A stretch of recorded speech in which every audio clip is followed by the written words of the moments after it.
Hi everyone, good evening. আমরা দেখো ready হয়ে গিয়েছিলাম বাণীপুর মেলায়। আমাদের এখানে পশ্চিমবঙ্গের দ্বিতীয় বৃহত্তম মেলা এটি। তো এটি প্রতি বছরই এখানে অনুষ্ঠিত হয়। তো দেখো প্রথমেই দেখলাম রাস্তার উপরে এই ফুলগুলি, আমার তো বেশ পছন্দ হয়েছিল ফুলগুলো। আর তারপরেই গেলাম মূল মঞ্চের দিকে। এখানে যেতেই চিন্তা হলো কিভাবে এন্ট্রি করব, কারণ প্রচণ্ড ভিড় ছিল। আর মূল মঞ্চে হচ্ছিল নৃত্য পরিবেশন, সেটা একটু দেখে নিলাম। তারপর হরেক মালও দেখে নিলাম।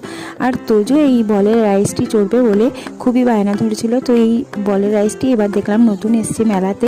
তো এটা তোজো একটু চড়ে নিল, প্রচণ্ড মজা করছিল এর ভেতরে গিয়ে। তো বেশ ভালো লাগছিল ওকে দেখতে, খুব আনন্দ করছিল, তোমরাও দেখতে পাচ্ছ। আর এখানে বড় বড় অনেক নাগরদোলনা এসেছিলো, তো প্রচুর ভিড়। আর তার মধ্যে এই নাগরদোলনাগুলো দেখতে বেশ ভালো লাগছিল। তারপর আমরা গেলাম ডিস্কোতে, আমরাও চড়ে নিলাম ডিস্কো, খুব ভালো লাগছিল, আবার ভয়ও করছিল। তারপরে আমরা সবাই মিলে রেস্টুরেন্টে গেলাম, একটু খাওয়া দাওয়া করলাম মোগলাই। আর তারপরে ফিরলাম বাড়ি।